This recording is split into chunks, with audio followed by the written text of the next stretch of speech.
need volume in my ears. Hey. Did you like my smooth transition there? My mixing? We still didn't get new transitions. Just quick jump cuts everywhere. Hey, man, scary jump cuts. So, hello and welcome everybody. Hi. To our weekly live show. Currently in the process of reviewing the Loki TV show. I'm Matt, this is Michael. Don't forget to like, share, and subscribe to the channel. And please leave us a comment. So, today, episode 2, Michael. We've watched it. I've watched it once on my own. You watched it once on your own. And then we just reviewed it together. And you made all your little production notes. Again, only one page. Yes. Give me your overall thoughts. My overall thoughts of episode 2, as we now have our nice green lighting and accents and shit. So I mean, it's fun to watch, so it passes that test. I didn't hate it or anything. I liked it. It was good shit. If you want to know any sort of like critical point of views, or just like any just sort your overall thoughts of this episode compared to well, first of all, your overall thoughts, and then compare it to whatever you want. Well, you didn't need to interject.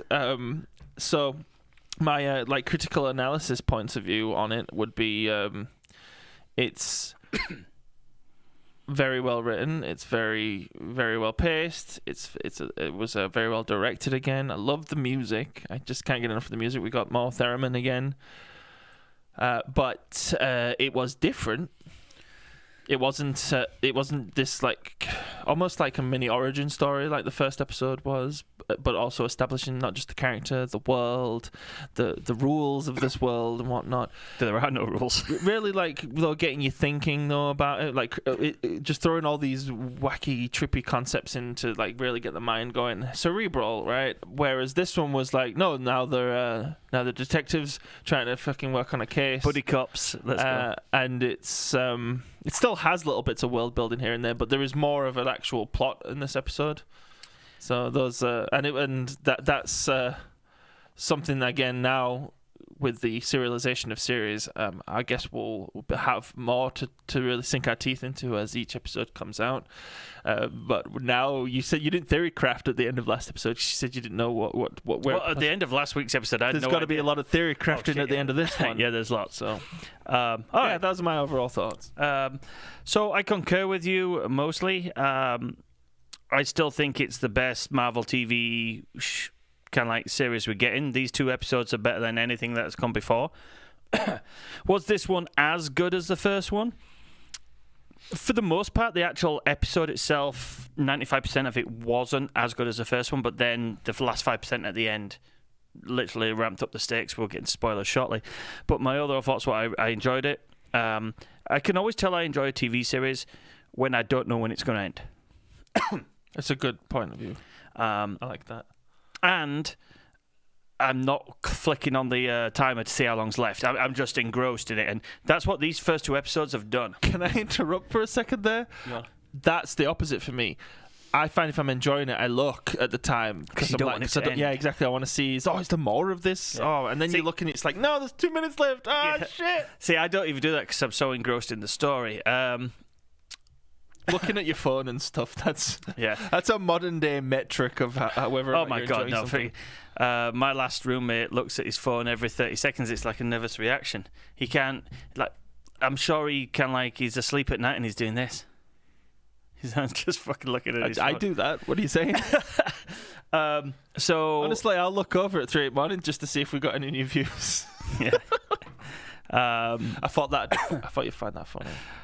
I do that in the morning. It's the first thing I do in the morning. YouTube channel check. So good episode. The chemistry between Owen Wilson and Tom Hiddleston is really good. Again, because movie actors, like not TV actors, like really good movie actors.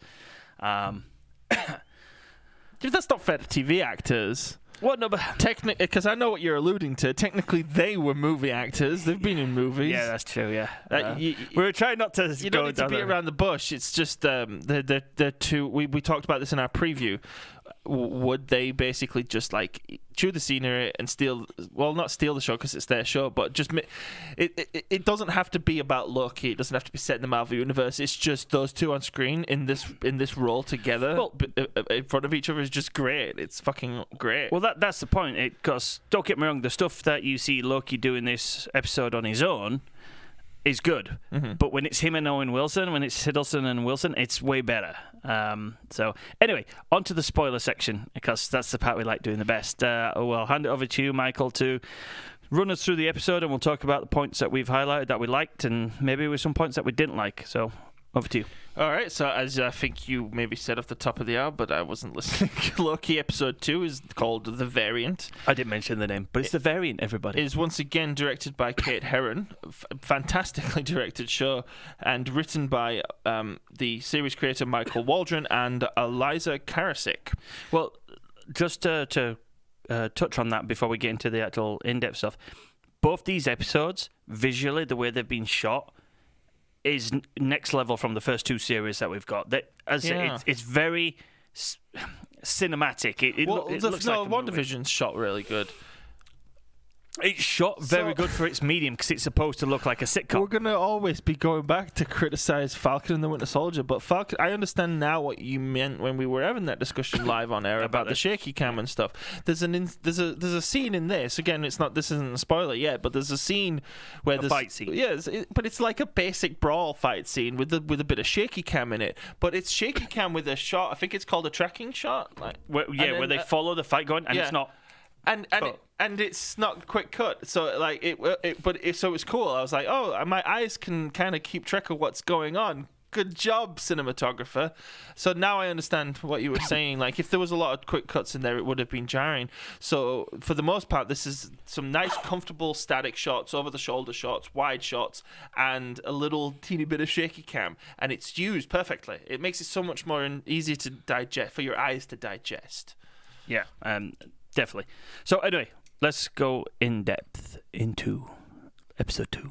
So the episode begins. We're in Oshkosh, Wisconsin in 1985. Do you know when I first watched this, and this was probably done intentionally because it's a time travel show, so it's obviously a medieval fair.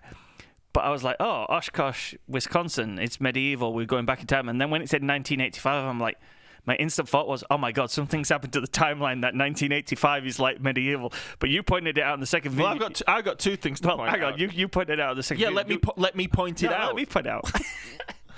I saw that scene and I fell for it like for a few seconds, and then I noticed a guy in a pair of jeans and a baseball cap. Yeah, and he's got his daughter with him and whatnot, and like I'm like, oh, it's a Renaissance fair. I figured that out very quickly. But hey, it could have been Jeans Guy from the Star Wars universe, and that would have been our first direct link between the MCU and the Star Wars Jeans universe. Guy. Yeah. But no, I realized that was clever. I think the more important thing about that sequence there is that a homage to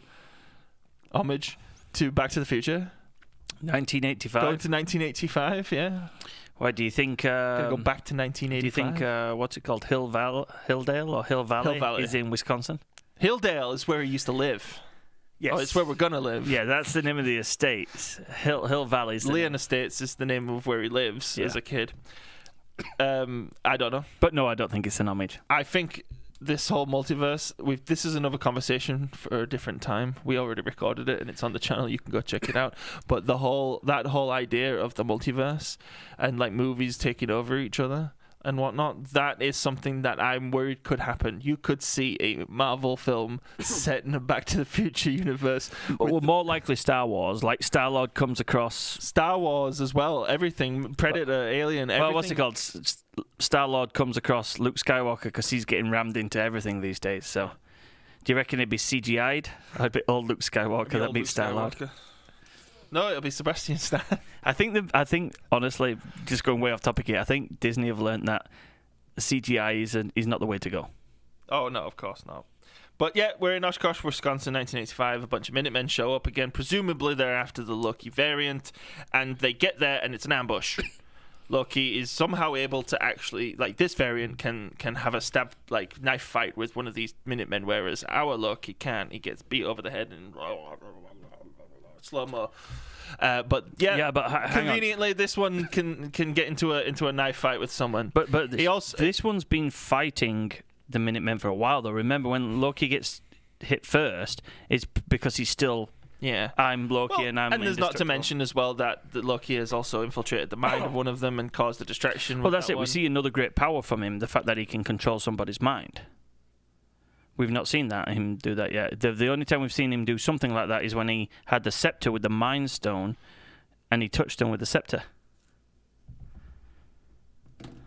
Mind blown? It's not Loki. It's Wanda. You think it's Wanda? It's Wanda. It's totally Wanda. No, because it was green. It wasn't. Wasn't wiggly. Why would she do that? It's just pretending to be Loki, though. Well, maybe. But let's leave that. Sorry. I just had that thought right there and then. But that's because you won't Wanda to be a bad guy so much. But again, when we get to theory crafting, you and I have established that we don't necessarily think this Loki variant is actually a villain. Anyways, so the little fight ensues, and spoiler alert, she kidnaps one of the Minutemen and takes her away, and that's the start of the episode. So, yeah, and then we get the great Loki music. Oh yeah, I love it. I'm not sure if I said this live on air, but I think it reminds me of the Clockwork Orange. You did say that. I think you said last episode, because preview, obviously, you want to know. Yeah. So... when we come back from titles, we've got Loki with his feet up in it is presumably Mobius's desk, I think, in the workspace, learning and cramming about the TVA and the sacred timeline, and it's this little cute virtual intelligence thing that he doesn't realize it's actually talking to him. Well, he just thinks it's a video. Well, that's it though. He asks if it's sentient, and hey, Kashal, how's it going, man? He says it's sentient. Or he asks if you are sentient, and the clock replies, kinda. So what's that to imply? Well, he asks, he's like, wait, are you listening to me, or is this just a recording? She says, kind of, but sort of both. Because does that mean that that's actually a intelligence that's been created, or imprisoned, or being forced to do something as a slave? Or... it's actually the real mastermind behind this whole thing. It's Mephisto, the clock. The 3 timekeepers are not a thing. The 3 timekeepers are propaganda. It's just 1 timekeeper, the little orange clock thing. I think not necessarily that thing is that, but it could be, you never know. But it's what I'm inferring is that it's working for a higher power. Again, infinite regress. They're going to have to keep infinitely regressing and creating all sorts of different stories and higher powers and higher levels of magic in all of these things, unless they're going to eventually get it to the whole point where it's like, no, actually, it's God who's doing it all. Like, they're going to have to, or else they're going to, like I say, it's going to be a literal Deus Ex Machina eventually. Hopefully that isn't the case. Well, we'll get onto that in theory crafting. Let's keep going. I know, I can't help but theory craft on this show. It's ridiculous. We have him reading a jet ski magazine as well, as we find out when Mobius shows up and is like, "Come on, you're supposed to be cramming, you're supposed to be learning all this stuff," and he is, and he asks him, "Why do you have a jet ski thing?" And he doesn't answer him there and then. He says, "No, we got to go. Put this on." Throws him a jacket, and we find out in a little bit, but it's a jacket that says "variant" on it. It says, "quote unquote, you look very smart." So they will convene with, I think in the next scene, is with the Minutemen again. That's what they're called, just before they go to Wisconsin. Yeah, to have a little briefing about what just happened. Obviously, they found out about Loki in Wisconsin kidnapping. Well, I don't think they know they've kidnapped one of them yet. No, they don't know that. And we kind of have a little bit of an awkward fun moment between. So Loki. what I saw here was twofold. Is they mention a power that he's doing, and he corrects them and says, no, it's 2 separate powers, and he goes in depth, and he comes across as very knowledgeable. So that's showing that Loki actually is quite intelligent towards the viewer. But then we switch back to the... But before that, though, even she puts him in his place, reminds him you're the variant, you're nothing, and they'll kind of have a chuckle at his expense. Well, that's what I'm saying. So the 2 aspects here is you've got Loki trying to show that he is actually intelligent, powerful, and all that. And then they literally flick it on a switch and shoot him down. And even Mobius does it. Basically tells him to pump the brakes or something like that. Well, yeah, that's after he goes through it, because it is quite good how he explains his two powers are completely different. And they're basically like, we don't fucking care. It's not important. You could though also say that that's kind of ignorant from his point of view. It is not just their point of view, because maybe he's wrong, and they're like, he doesn't know it's the same thing. Well, no, it's not. The ignorance from their point of view is the fact that they're belittling what he's just said, and he's actually pointed out quite a. So is that what you meant when you said it's twofold? Yeah, so he's like, from one aspect, actually, no, you're wrong, it's this good power and this power, and I explain it in depthly. Then they show their ignorance and lack of give a shit about Loki, and they're just like, yeah, whatever, big boy, yeah. And that might be showing not only their ignorance, but their arrogance that what Loki is actually saying is powerful, and they should take note of it. And maybe the fact that they think of Loki like this is why they constantly getting their asses kicked. Because the way they treat this variant Loki is with disdain, and that he's a fool and he's not that good. He doesn't. Mobius doesn't. No, but I mean the Minutemen. But it's the Minutemen who literally have had their asses handed to them on several occasions by Loki. You think that they would be a little bit more. Well, we also do find out later though that the Minutemen are also kind of like dickheads too, for lack of a better word. All right, so moving on.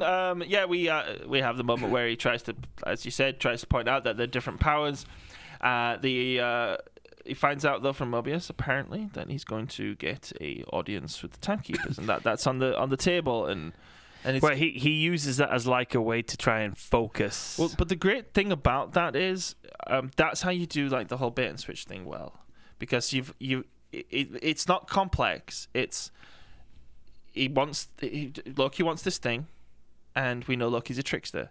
So the act of him wanting that thing can be typical Loki or not typical Loki. So you understand why, believably, the character of Mobius now could be easily tricked by this if it turns out to be a trick. But also why he's a good character, Mobius, and that he's doing well to trust Loki, and when Loki turns out to actually be a good guy. It's multi-layered. It's like more than one dimension. Yeah, it's more than one dimension. There's many layers like a verse, and it's like an onion. Because I think they're trying to ram that down our throats a little bit. That like, hey, look, he thinks he's a trickster. Oh no, but he's learned now, and they're getting a little better and becoming friends now. Oh, and he's letting him have his knives now. Spoiler alert! Like, I think that's pretty obvious. I think you're supposed to say spoiler alert before you spoil. Well, no, but we're in spoiler section, so it doesn't matter. That's to hint that I'm talking about something later on in the episode, because that to me is why this episode had like a plot and like almost a mini character arc with Mobius, because it almost felt like, when the ending of this episode came, it came out of nowhere to me. I was like, oh, really? Interesting. Because it's not where I thought they were going. Well, they build on the buddy cop relationship throughout this episode. But the character of Mobius, though, specifically has a character arc in this episode. Loki's just been usual Loki. He's just been doing his Loki thing. Yeah. You really learn quite a bit about the character of Mobius in this episode. Because I theorized last week that he was probably one of the timekeepers. And no, we find out he's not. We find out he's actually kind of a very dogmatic sort of like fanatic. Yeah, he's the agent that doesn't play by the rules. Well, and he's like, no, like I believe what I see. I believe everything that the timekeepers say, and like we're gonna have the promised land at the end of all this, and we're all gonna be living in peace and harmony. So he's kind of a little bit of a devotee to the timekeepers, and he's definitely brainwashed. Well, it might not necessarily be brainwashed, because again, it comes back to that argument and that philosophical question about significantly advanced science or reason can be misconstrued as magic, right? It's another really good theme in this show. So we finally, we've done a lot of talking. Finally, go back to 1985, and I think there was a little bit of a banter about Loki, like, you're not going to be worried about me having my powers, because... Well, that's when he brings into it, well, why would you do that when you know that we can easily catch you, weapons, and you won't get your audience with the time keepers? Yeah. Because when we're back there, I do find it interesting that he doesn't use any of his own powers. Or doesn't he? Because, again, you don't know whether he's lying when he's trying to stall for time, quote-unquote, whether or not he's actually using his ability to see through the variant Loki's magic and whatnot. But that is a pretty short scene in which we really just, again, I alluded to it, have this moment where Loki's like, no, wait, you can't go out. You know, they're gonna get you. They've got a trap for you. You won't last long if you do that. And like, oh, he's stalling for time. And Mobius is like, this is again. Mobius is like, do I trust him? Do I trust him? Do I trust him? Oh no, he's lying. He's lying. So, well, again, this episode felt like Mobius' story almost. Well, that entire scene. First off, you find out that the Loki variant is now taking prisoners, and that surprises them. Yeah, the one that was fighting earlier in the opening sequence gets kidnapped. Then, you get the speech that Loki gives, and I thought it was actually quite a pertinent speech. The fact that he points out that the Timekeepers are no different than the gods of Asgard. Supreme, higher knowledge beings overlording over other people. Well, that's what makes you wonder whether or not that's why Mobius's character changes so much in this episode. Why he learns and bonds with him, because he realizes, and he even says it to him. I know he's kind of playing around with him, but he says, "You're smart," because he's the dogmatic, brainwashed zealot, right? And Loki is someone who's bringing him an alternate way of thinking. Yeah, it's cool. It's very, very cool. I hadn't thought about these things until just now. I've got to ask you this: do you think Loki was stalling for time for the other variant to get away? I don't know, and I have good reason not to. It's not just a blank, baseless bait and switch. That it's like everything in this episode is like a mystery and a very solid mystery at that. To me, that scene was Loki knew motivation. Sorry, motivations are Loki secret. Knew that the variant was long gone. So what he was trying to do, and he was grandstanding to try and make the TVA respect him, like he did in the briefing where he pointed out his thing. He was saying it like that to try and get the TVA to think, oh, actually, this guy's quite smart. I respect him. He's powerful. And so he was grandstanding again in the tent. He knew that the variant was long gone, but he saw it as a scene for, because what is Loki? He's a showman. So he was putting on the show to try and convince the TVA of his worth, because all the while through the first 2 episodes, you get the feeling from the TVA that they think Loki's worthless. Even when he's showing the pictures of the variants that they've caught in the past. Not all along. Well, I mean, at least not for Mobius. Yeah, Mobius is the one who's going through a character arc in this episode. But the TVA see him as worthless and basically just a pain in the ass. Well, and that even goes to his superiors. Which so that's what I saw from that tent scene. Was it was Loki's stage to try and grandstand, to try and gain favor with the rest of the TVA, so that they don't think he's basically. But Mobius wasn't just being jovial when he says around and says, "You almost had me there." It's indication of him. Well, that's it, and that's when Mobius realized what Loki was doing, that he was grandstanding, that he wasn't actually. I don't think Mobius was thinking, no, he was stalling for time. I'm thinking Mobius was like, no, he's just grandstanding here. Let's go. He's wasting our time. I lost track of where I was here in my notes. We come out of the tent. Yeah, we come out of the tent. Yes, we find out the variant's taking prisoners. Loki tries to trick them, and then we're back at the TVA, and Mobius is having a meeting with the judge character. Yeah. Again, did we get her name? Yes, it's a really weird name, and he says it, but every time they've said it, they say it really quiet so that you can't really hear it. So we'll have to have a look up. Let me have a look at it up while you carry on. Well, this is a really great character building scene again, because now we see Mobius on his own, outside of Loki. Again, he feels like the protagonist of this episode to me. Like he's going through a character arc. And we learn all sorts of stuff about him. We learn that he kind of has a past with this judge, but we don't know what the extent of that is, because this world's rules still haven't really been fully established. Most of the people we see in this world are kind of like they live and breathe and die inside their cubicles or at their desks. That's already been established. But the judge character, however, has Ravonna Renslayer, and that's what he calls her. He calls her Renslayer. Yeah. But do you not get that feeling like when they're having this discussion, you're learning that there is life here. It's not just a mindless bureaucracy of people keeping the timeline in check. You notice that you've got the people at the desks who, like I said, they live a lifeless, meaningless life behind it. They're guys from Office Space. But then you've got the Minutemen, who are more radicalized because all they do is live a life of going around and policing time. And what do they call it? Pruning? Yeah. But then the next step up maybe is now the clergy. We're talking about. Well, again, we're kind of in a theory. We missed a spot. I just want to quickly touch on this. Last week I said that the reset charges basically annihilate everybody, and Loki points that out when they go into the tent. What does he say? He goes, "Oh yeah, resets time. A nice way of saying that disintegrates everyone." He asserts it. He asserts that's what's going on. So I just wanted to put that. It doesn't like. That's called an assertion. Yeah. Mate. Well, you pointed that out has completely caused me to lose track of what I was talking about. We were talking about the Minutemen being more radicalized, the office workers being like the guys from Office Space. Okay, so Mobius and like the head detectives and all those guys are probably a little bit more up now in the food chain of this society, and they clearly have, like, he enjoys salads, we find out, and he needs to eat. And then the judge, lovely lavish office, she's like picky about ring stains from a coffee mug.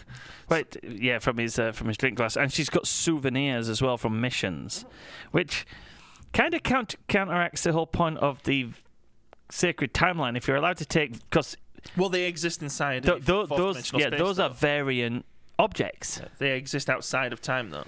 Yeah, as long as that's what's so sad about like. What they do to the variants if they decide that they can't be integrated, the fact that they just basically murder them, because they could live meaningful lives inside the TVA if they were given the option. And maybe that's what the whole point of this series is. If they're indoctrinated. Maybe that's what's going on. Maybe they're just trying to train and get a Loki on their side. And that people who are in the TVA are actually variants. Are all variants. They're all variants. Mobius was a variant. That's actually a good theory. I like that theory. Because we postulated that the workers for the TVA are humanoids. They have a lifespan. They're born. They age. They die. Damn! When I come up with shit like that live on stream, that's when I wish people will watch. Yeah. So that's a good theory actually. That all the workers of the TVA are actual variants themselves, which actually would make sense why they have jackets with variant on the back. It's not like they just made that one specially for Loki. Hey, send an order down to the jacket shop. We need a variant jacket just for this guy. Maybe when you graduate, you get it removed from. That's what I'm saying. Maybe variant is their word for trainee. Because you trainees dude, Deadpool. That's some really dark stuff. Because the desk clerk guy, having not known anything else in life, he must have been abducted from his timeline when he was like a toddler. Or it was two variants that got busy, and he was born in there. There's that too. Well, and again, that's kind of why I got into this whole little rant here, is because that's what I get from the scene when he's talking to the judge. I haven't even got into what they really discussed, because they're basically just discussing how she is like saying you're naive for trusting Loki, and I shouldn't have allowed all this. You pretty much your typical like police chief giving the buddy cop guy who's going against the rules the shit. Yeah. Basically, that's what the scene is. But to me, the scene has so much more world building and character development in it than you realize. Because like that whole her complaining about him making rings on her desk, that's weird. That to me, that's intentionally there to show us that that she has a life and like a personality outside of being this mindless bureaucratic. Yeah, she's just not the judge of the TVA. She actually goes home, probably has an apartment, sort of snuggie. Maybe she's one of the timekeepers. No, I don't. Maybe she's the only one. No, she's not a timekeeper. I know, but I'm just throwing every time. That's why this, in my opinion, is good writing in comparison to other to let's say Falcon and the Winter Soldier. She's Mephisto. Yeah, because it does make you have hypotheses about things that actually graduate into real good theories, and not just think about Anthony Mackie's bad acting. Yeah. Moving on. So yeah, we're done. In that scene, she gives him the all clear to go ahead with his plan with Loki, and but not without warning. She gives the old cliche, "Hey, do you really believe in this guy?" And but then he gives the cliche. Well, I should have looked at the camera for that. Yeah. I don't know why you looked at that. Like looking at Gollum. Yeah, but he gives a cliche that if he's wrong, he'll prune him himself. That's a cliche as well. That so. Well, the whole TVA is kind of like a fun, clever allegory for a detective buddy cop movie. Yeah. Okay, so after that, he goes and sits down with Loki, and they both start trying to unravel the case together. He gives him access to pretty much all the case files, but in typical Loki style, he goes off to go get some food first. And we do actually have a really cool shot as well I wanted to talk about. No. So this isn't the one where he goes for food. This is the one where he sits him down in the library. No, the shot though. Right, cool shot in the elevator. Oh, yeah. Because when I'm seeing that, my first immediate thought of that is that that's practical. And then as it started to go back, I was like, wait a second, like there's like different directions and there's no third dimension. It's like things are going all over the place. It's like duplicated ridiculously. So I think that is a practical shot of an elevator in a building somewhere that they like with some really crazy Yeah, and they just copied and pasted. They composited a shot around an actual shot. So, but yeah, so but he does leave him. Why does he leave him? He leaves him alone because he goes now to try to see if he can get more files. So basically, he's got to do his homework. He's got to study the files. Is that it? It's like, okay, yeah, study the shit. I'm going somewhere. I thought he says he's studying it. He goes off for his meal because he's hungry. No. That's the second time we go in there. Oh, no, you're right. Yeah, this is the first one, yeah. Yeah, because then second time it's the two of them. Because then Loki goes to see what files he can get, all right? Yeah, he asks for all the classified shit. He asks for all the classified shit. The start of time, the end of time, the meaning of life, all that shit. And then he's like, what can I have? And so she gives him basically the history of his own life. Mm-hmm. At which point, he's going through and he sees the Ragnarok. He sees the destruction of Asgard. Which is actually a very... well shot scene in an emotional sense because again we get to see Tom Hiddleston's acting chops of him basically seeing his homeworld's destroyed and most of his people are dead.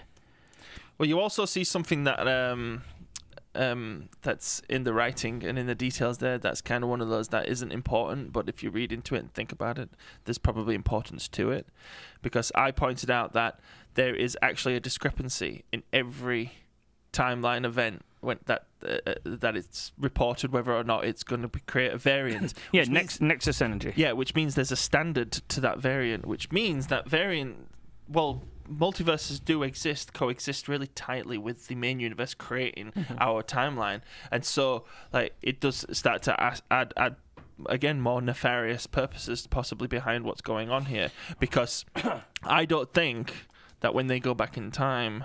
The reason that they have a red line, the whole, because we don't know what the red line means. We just it means bad. Well, no, they tell us that once it's past the red line, that universe cannot be reset, and it's now permanent. And now you're back to multiverse. No, so it can be reset, but only by destroying. No. They say once it goes past the red line, it can't be reset. Well, it has to be able to be reset because someone did it in the first place. What do you mean? Did what? Reset the timeline to create the sacred timeline because it was in chaos. So what that probably means is then the timekeepers would have to... No, you're not understanding my theory. So when they say that it can't be reset, it's the reason they use the word it can't be reset and not destroyed. Basically it's permanent now. And this is why I was telling you earlier that they don't actually kill people when they reset a universe, because they're essentially they're getting the universe to correct itself before it's at a point where it can't where you have to start killing people, killing observers. So that's why I think they chose to show us that bomb doing its magic this time round, and it doesn't obliterate matter. It just obliterates all the evidence that you don't want to leave. Yeah. That's going to create. It destroys the dead Minutemen. It doesn't then go outside and just then wipe everybody out. No, basically they continue living their life on the sacred timeline. Yeah. If the branch goes above the red line, it's permanent. Yeah. And now there's two universes, and they would have to destroy a universe. Exactly, which is why it's weird that they took Loki. Because, but why I started making this theory.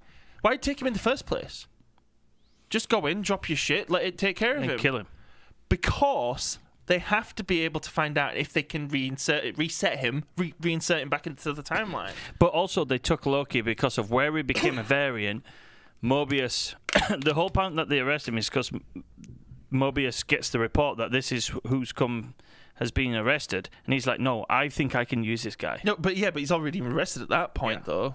So anyway, we'll get into, I told you there'd be some crazy theory crafting after this episode. Yeah, okay. All right. So he reads about Ragnarok, and then with all of that, that's where I got on my rant, and when I made my theory about the way this sacred universe he works. realizes that with such little Nexus energy before Ragnarok, that would be a great place to hide. So, like I was going to explain, he has his epiphany about apocalypses. Yes. And then explains it really, really, really badly. I don't know. I followed it. No, I knew what he'd gotten onto originally. I knew what he was getting at, but he did. It was like he says, it's a bad metaphor, but it's a funny metaphor. It was. I'm not saying that was bad writing. It was written like that to be a bad metaphor and funny. That whole scene. I don't know. I thought that was probably one of the more awkward moments, and I think the only real purpose it was filmed that way and why they needed that moment is for the character development of Mobius. Yeah, to show us that he really looks forward to his lunch. He was really excited for that salad, and also that's all he could think about the whole time Loki was explaining that. It's just like, why are you going to do that to my salad? And again, though, that brings me back to the part of the beginning of this episode, is how the TVA look down on Lokis. They think Lokis are basically Mortys. That's how the TVA sees Lokis. You what? And not Ricks. No, they're Mortys. They're worthless. No, Wanda's a Ricks. So when Loki's coming up with this actual phenomenal epiphany plan, all Mobius really cares about is his salad getting salt and pepper on it, and then whatever Carl's drink is.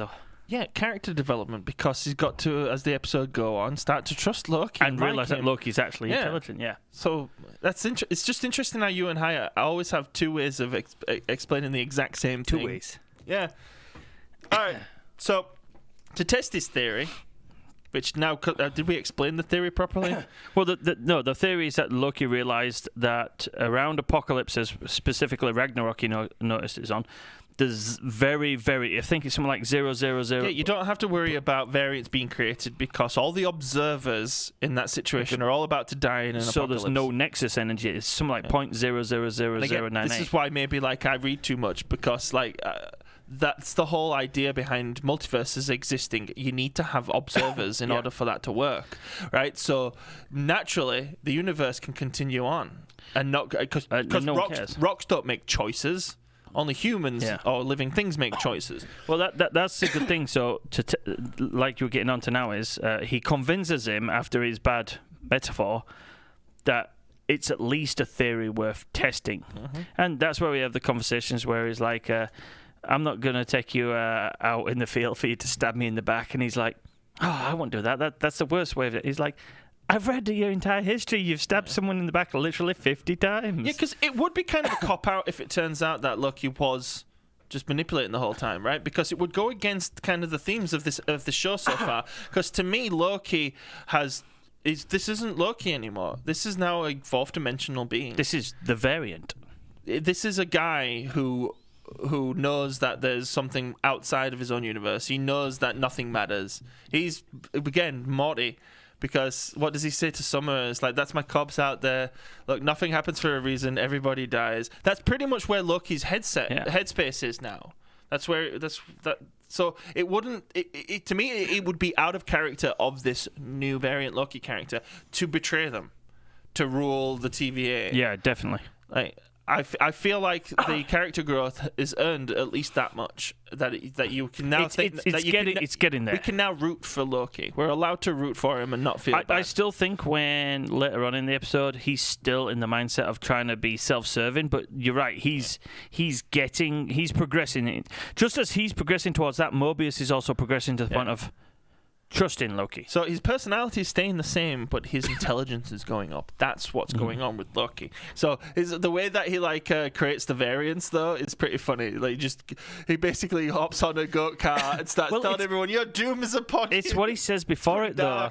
It's what he says before it. Mobius is like, "Can you do bird noises and we'll just keep it nice and small?" And basically Loki's like, fuck it, no, they're all gonna die. Well, because again, that number, I think it was 18 decimal places. Yeah. It shows that in order to really make a difference, you really have to be a massive event. like stealing the Tesseract. Yeah, because the act of the Loki variant being in these universes itself is enough to create the variant. So we need to basically create a good variant of our own, or a variant timeline, in order to test our theory. Hypothesis. I like how observation. I like the fact though when they're explaining what's going to happen. Now Loki's getting all excited, and Mobius is like, "Come on, man, don't get that excited. It's a bit in bad taste." Yeah, because we're all just. He's like, "Oh, it's going to be so much ash. It's going to look awesome." And but like how he just like pretends it's like, well, yeah, I'm from the future, and you're all gonna die. Well, he says to me, he goes, TVA, we're from the future, aren't we? It sounds kind of futuristic. Yeah.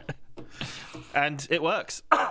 Yeah, and that's another key point in Mobius's character development, that he sees something that Loki suggested is actually brilliant and worked, and now they know a way of potentially tracking the Loki variant.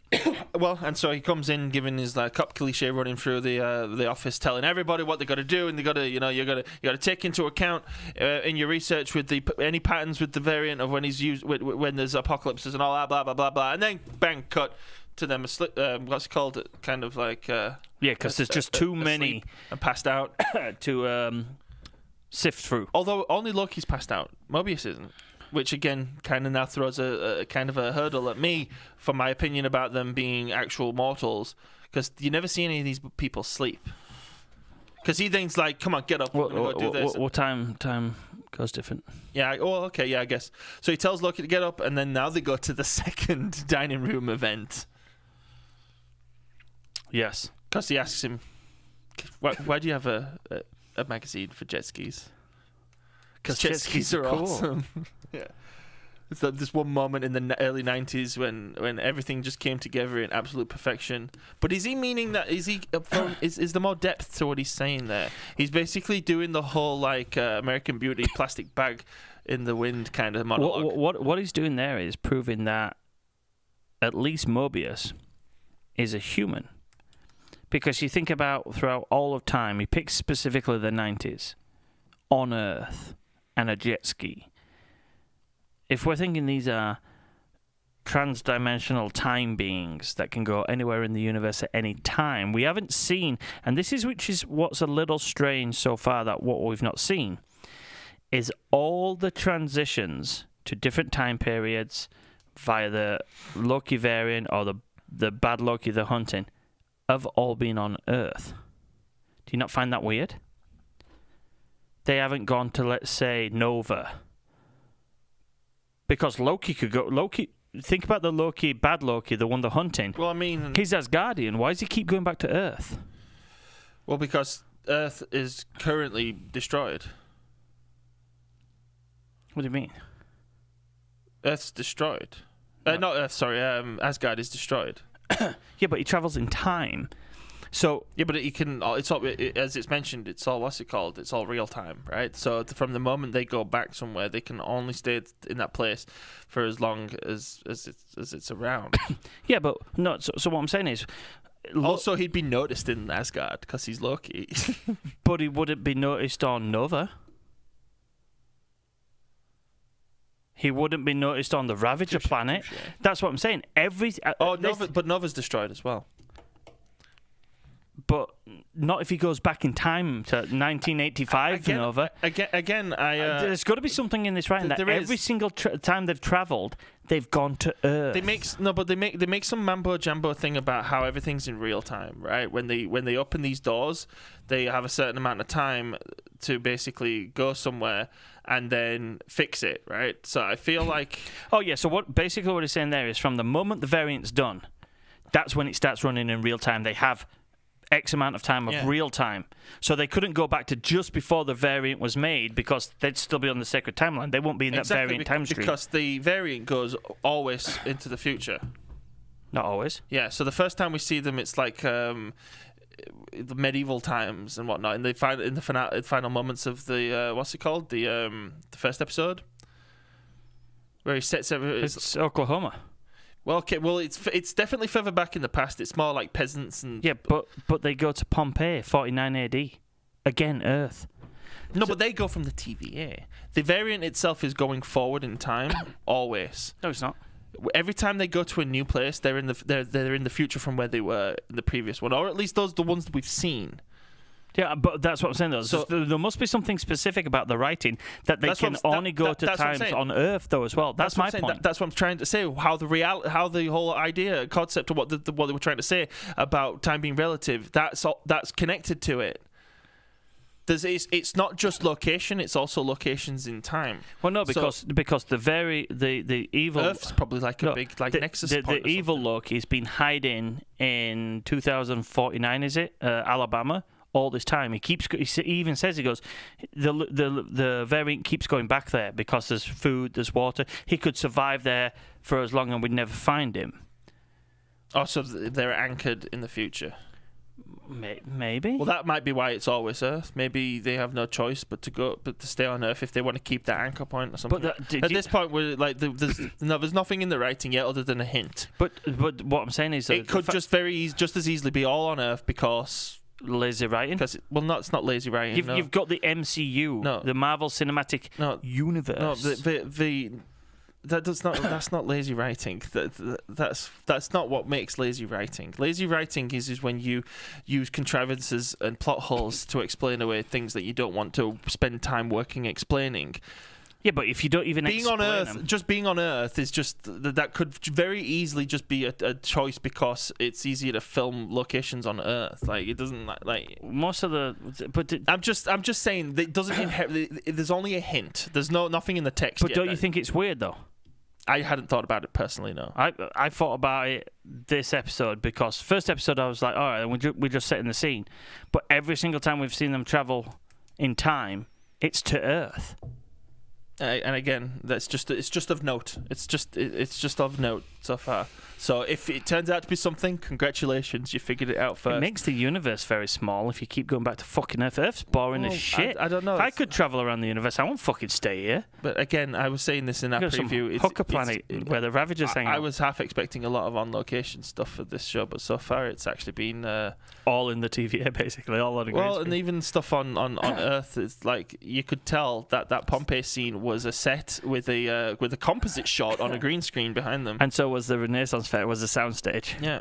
So I don't know. Because that would be the only thing. It's not in the. If there's another hint, it's not in the text. It's in the fact that, given the fact that they're filming all this the same way they filmed The Mandalorian, then they could be anywhere they want. And that's what I was thinking because we've already seen a Skrull. Yeah, it's not in the writing anywhere episode yet. 1. Other than just. Oh, that's kind of an interesting thing that they've not gone to any other place. It's all on Earth. That's it. Especially seeing as though we've already seen 2 alien species in this series. Yeah. And again, so there you go. Like you've got an attachment to it. So we know that the TVA don't just go to Earth. But that's what I'm saying, though. It's weird how the Loki variants keep going to Earth. But they might not have. They might have gone to 3 different planets before they went to that one. For all we know, they've been doing this. But we haven't seen. Again, that, that's why I say it's just of note. Anyway, moving on. All right. So how did we get from jet skis are awesome to that? Well, the fact that Mobius picks that was the whole crux of my point. That Mobius, a guy living out of time and space in the let's call it the Tesseract of the TVA, picks 90s Earth product to be the pinnacle of what he wants. It could be anything. It could be a light cycle from. We'll talk about that when we get into theory crafting because I have things to say about that too. All right, so because I mean this itself kind of lends to this idea. The conversation they have is about like how absurd their own like life views are. Right, he's like, you're the Loki, the god of mischief, Asgard, the protectors of the 9 realms, blah, blah. And he's like, well, yeah, but you're the timeless cop who the timeless inspector who lives outside of space and time, looking forward to keeping the sacred timeline in check for the timekeepers to have eternal peace at the end of time. Just listen to yourself. And it's like, so they're both having this back and forth about how equally ridiculously stupid. The more you ask questions, the more and the more you ask questions about your own perception and the world and the life you live in, the more ridiculous it gets. Yeah. So that's another kind of approach to the whole theme of like a sufficiently advanced technology looks indistinguishable from magic. Yeah. Maybe like the more advanced things get, the more ridiculous it sounds. Yeah, that is true. Because that's pretty much all we get from that scene. But we also forget the final nail in the coffin, that Mobius knows and has. Like, he has this personality, he has this worldview, he has this spiritual belief, kind of. The TVA and the timekeepers. Yeah, are right. Loki even mocks him and calls it a holy peace. Mm-hmm. All right, then after that, he has the realization, though. Scared little boy is what he says, and he's like, "You're smart." And he remembers the kid in France with what I thought was bubblegum, but I thought it was bubblegum. It's just like candy, blue candy. Calaboo or something, caribou. Yeah, so they go searching for any signs in the case files of anyone seen. They first figure out a period of when it was when it was made solely on Earth between these years, and then they look for natural disasters that coincide of when that was made. And what I got from that scene though is how much in such a short space there was so many natural disasters on planet Earth. Mm-hmm. Krakatoa exploding, famine, disease, and could use a good old Krakatoa right now. Yeah. And then they realized that there was a hurricane in Alabama. Is the only one that coincided. It's 2049. Yeah. Yeah. Or 2050. Halfway through. Somewhere. And there's probably some like shoehorn, half-assed, like global warming thing put in this scene, and that the hurricane is like a super hurricane. It's a ridiculously destructive hurricane that is absolutely going to kill all the people in. Before this, he has to convince Renslayer to send him on an armed mission based on something. Because here's another aspect of how the TVA looks down on Loki. They say a botched mission because of Loki. Loki didn't botch that first mission. That mission was botched because they showed up and there was no one there. Well, even when you find out about like the way that they talk about the different variants and how he's just a constant pain in their ass. He's a joke, yeah. But do you know what's funny about that? I wanted to save this for Theory Crafted, but it comes nicely into the ending because we're about to give the big reveal that I already spoiled. But I feel like every Loki variant the show us looks like normal Loki until the Hulk one is what you said. Yeah. There's explanations as to why that could happen. Like, that could very realistically be... He got hit with gamma radiation. Or he's wearing a costume. Or he's just using his tricks to make himself look different. Whereas our Loki at the end, there's questions that will need answering on that one. So, they head off. And we have the final moment of where you realise, Mobius has actually built some rapport with Loki here, and he's starting to trust him. Because he even says, it's like, why is it people who are usually untrustworthy are the ones who say, you've got to trust me? Well, before we even had that, though. Hold on, let me finish my point. He offers him his knives, and she takes him off. She's like, no! And like, but that's the concrete moment where he's basically like, here, I trust you, I'm going to give you your knives. Well, like he said to him, he goes, why would you betray us when you know we can catch you quite easily and you won't get to meet the timekeepers? He's basically using bait to keep him in check. Mm-hmm. So yeah, they go to 2049 Alabama, and there's a hurricane going on. But excuse me, they teleport. They teleport outside in the rain, in the hurricane. Why not just teleport inside? Maybe there's like a guy in there who they don't know who survives, and so they can't. They can't see. Well, no, but they end up getting seen. I don't know. I just think it's just a. It was a cool shot. And it's also to show that Loki uses his magic. Well, but they could have done that any other way. Although they do it in that way so that they can show him that, like, look, you don't trust me yet. I was just doing that to dry myself off. Yeah, I could have so easily done some other sexy magic thing. Yeah. So. Anyways, he wants to go with Mobius, but no, Mobius wants to go with him. He's the one who says, me and Loki will go this way, and she's like, fuck no. Anyway, so Mobius wants to go with Loki. Loki wants to go with Mobius. Same fucking thing. But the lead Minuteman, who I still don't know her name, is like having none of it. Yeah, she obviously still does not trust Loki. So insists that Loki has to come with her. But that also had me wondering whether or not at that point as we find out in a few minutes from now, female Loki has already ensnared her. Yeah. And it's like, that's why she's insistent. Because to that point, it seems like... No. Like, why? That's never been a situation before where she's insisted on. Well, no, because she obviously mistrusts him now from the first mission that supposedly Loki botched. Hunter B-15 she is. Sure. That's Anyways, her name. So they go off in different directions. You find out that that Mobius doesn't like it when the Minutemen are like dickheads to the people who are unfortunately going to die in these horrible... Oh, yeah, because that one guy says... They should be scared. They're all about to die. Yeah. Well, and it's kind of like pushing people and like fucking and not taking care of their shit. Like basically like that again. That their lives don't matter. How the Minutemen see Loki, his life doesn't matter. He's well, and why Mobius has had this character arc in this episode to show us that he's not like the rest of them, and that he's someone we can start rooting for. Yeah. Because I did root for Mobius by the end. I'm 100% still feeling the whole "Catch Me If You Can" vibe of yeah, I see Leo the Tom DiCaprio, Hanks character there. Yeah, the Leo DiCaprio and Tom Hanks character. So the Mobius team find the kidnapped Minuteman from the original scene, and she's clearly traumatized, and she's just going, "It's real, it's real, it's real, it's real, it's real. Can I go home now?" And he's like, "What's real? What's real?" And then she reveals. Oh, but we kind of cut back and forth because we go back. Well, let's cover the Minutemen story, and then we can. Okay. Well, she turns around and says that she's revealed to the variant the location of the keepers and how to find them, the keepers of time. So do you know what that said to me is? Again, keepers of time aren't real, and no.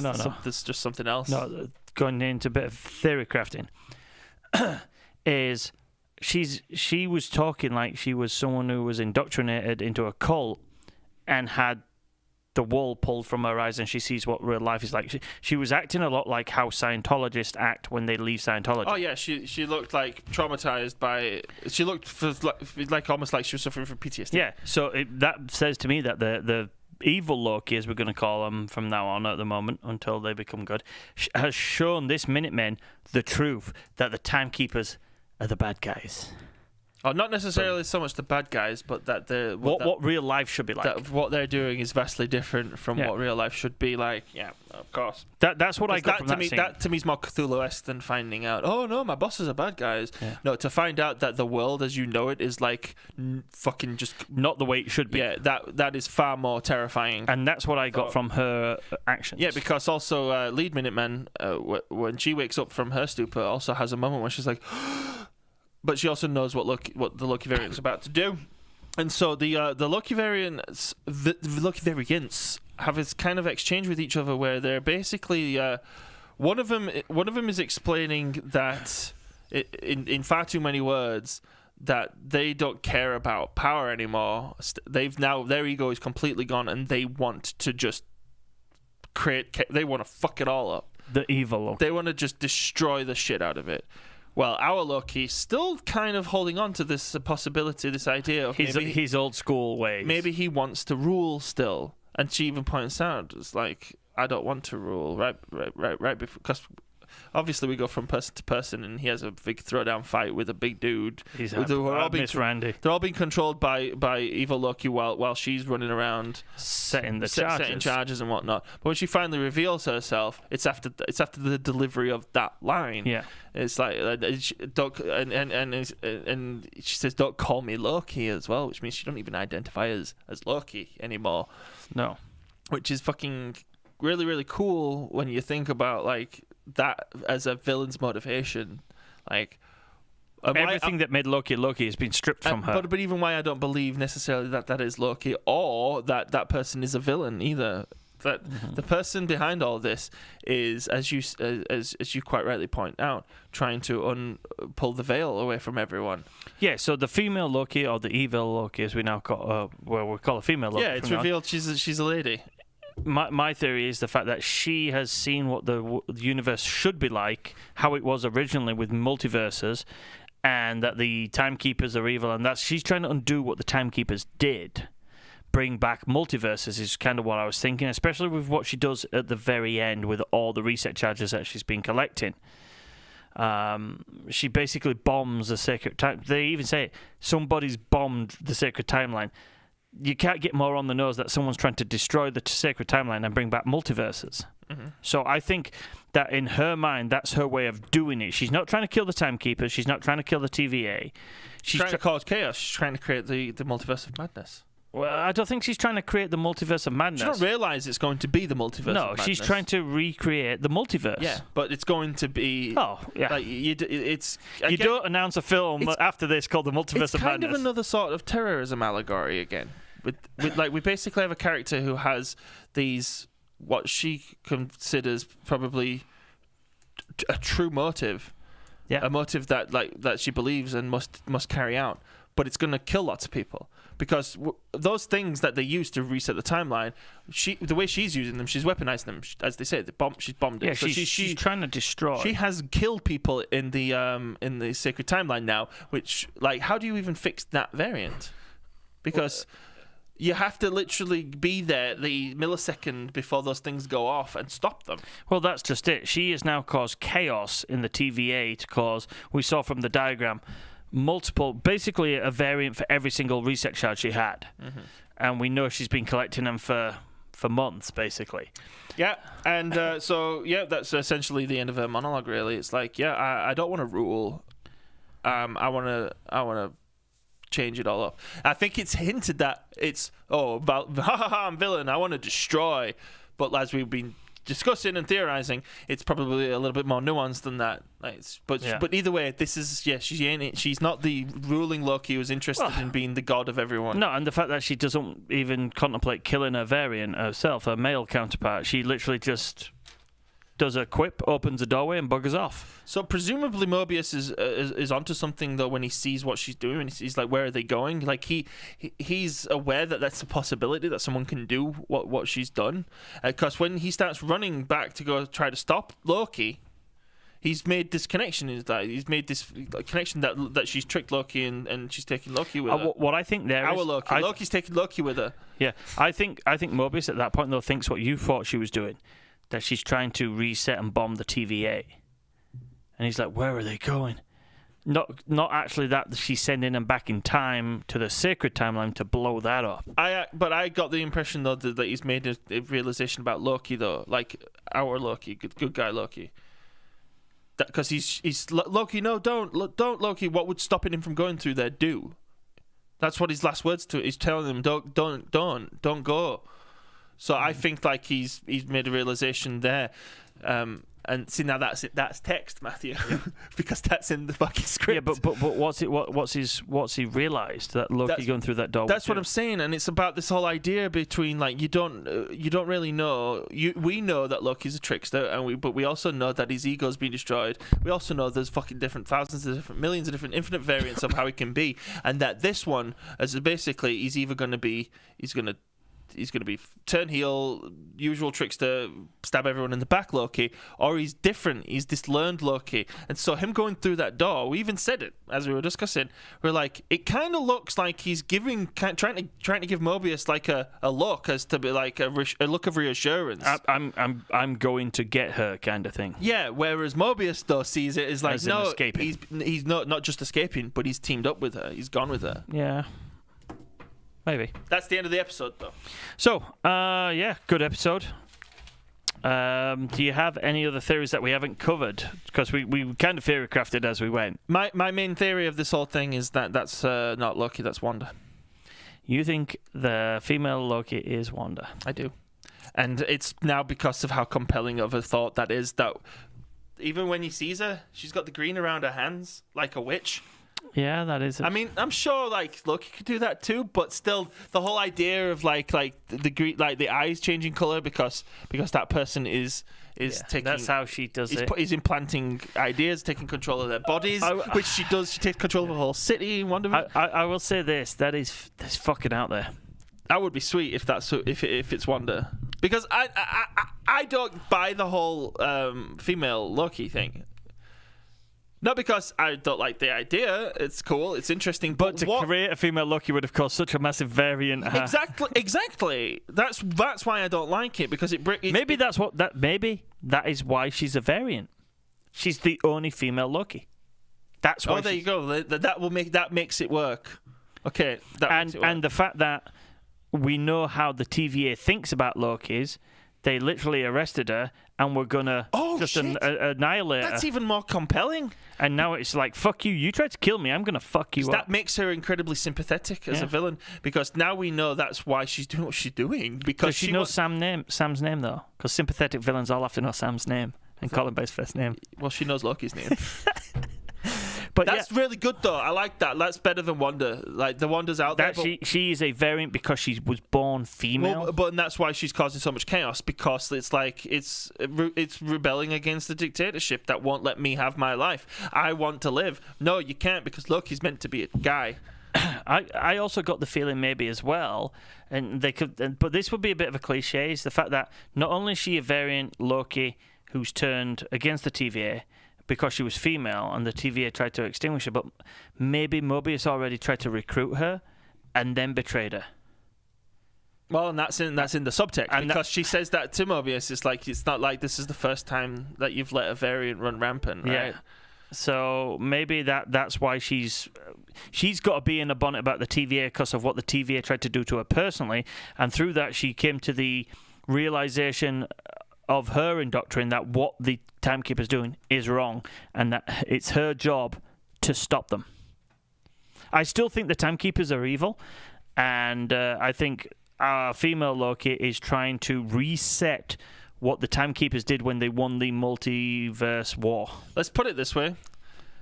Grown men cried when action figure Luke Skywalker showed up at the end of Mandalorian. Yeah. You know what would make me cry? Seeing Wanda. Tony Stark. No, seeing Wanda is the mastermind behind this, and she's the villain, and she's doing all this, and it's just one. He's like, and it's connected. It's because the reason if she wants to find her sons, she needs to rip open the multiverse. So what I see Wanda being weaved into this with the Doctor Strange movie, because we know she's in it. And I think you were kind of close that I think female Loki at the end of this will die heroically, probably in the arms of our Loki. And have you already seen spoilers? No. That sounds like something stupid enough to do. No. It. And if that happens, I throw up. No. Like she accomplishes a goal, but by doing it, she has to sacrifice herself. And our Loki then sees things from her point of view by seeing the sacrifice she did. But her actions, what she did do, is rip open the multiverse, and that's what leads into Doctor Strange 2. Like I think she's already ripped it up, and what with the bomb in it. I think this is. I think that's the start, and it'll just cascade and get worse. I was at first thinking all 6 episodes would be as the quantum leap idea, as we said, and it was TVA Loki doing things. But no, I think that we're done. The TVA are basically like it's going to be in panic mode for the next 4 episodes. It's panic mode, skirmish mode, like red alert. It's yeah. Well, yeah. Basically, we were at the end of the first act of the movie. Yeah. Any nice moments are probably in the past in this show. There might be some nice moments later, like if you got that stupid lame possibility of her dying in very Loki's arms. As long as you don't kiss her, that would be nice. And then he disappears. Yeah. And then she goes back to the ruins of Asgard, and she plants his knives in the soil, and she sees Thor and all the other Asgard. And all the other Asgardians, Odin, and a lady comes up to her and it's like, who are you? I'm Loki. Loki who?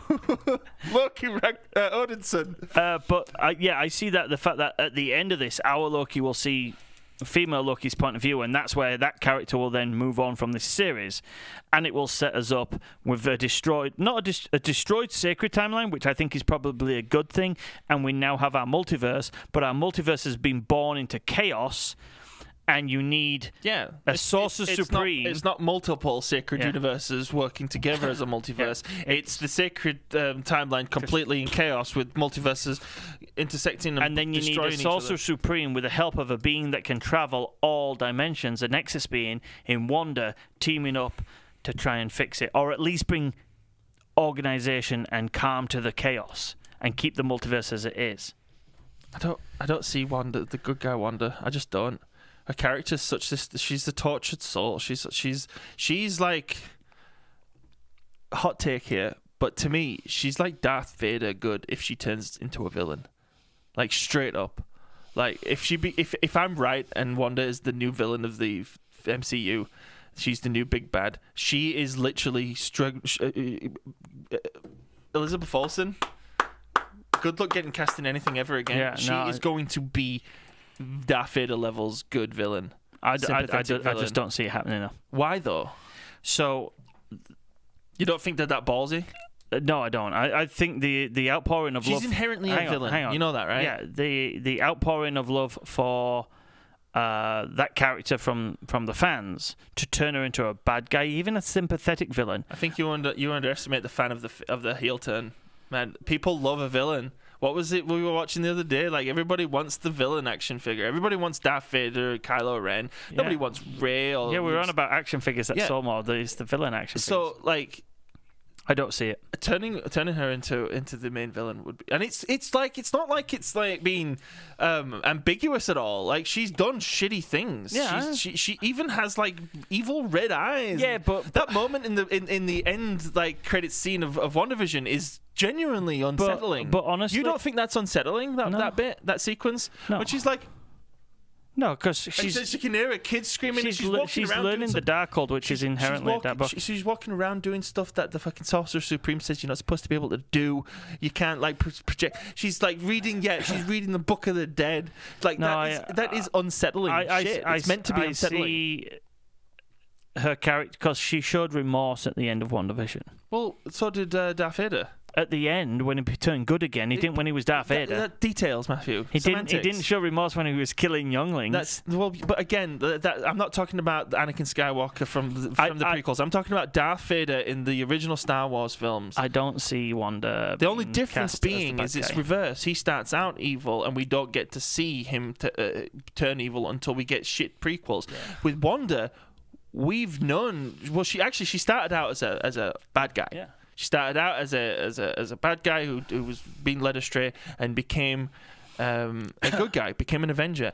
Went through traumatic experience after traumatic experience, got killed and zapped out of existence, had her fucking lover killed, then went through what she went through in WandaVision. I'm telling you. I could see her doing things that result in bad actions by being selfish, like she's doing stuff to get her kids back and Vision back, but I don't see her becoming the bad guy, main bad guy. You see her more like her father. You see her be more of a Magneto. But Magneto's the greatest villain in the MCU as far as I'm concerned. Well, he's not in the MCU yet. So not the MCU, Marvel villain. He's the best Marvel villain. Yeah. Because he's so relatable.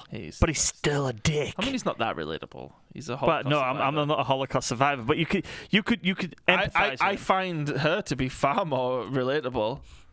Yeah. Anyway, I know what it feels like to have loved and lost. Yeah. Is there anything else you want to talk about this episode? I just want to keep talking about my theories about how Wanda is the evil Loki. I got a race car to fix. So go on then. Take us out, man. Don't forget to like, share, and subscribe to the channel and watch Loki if you haven't watched Loki already. Goodbye, everyone. Good night, and have a great weekend.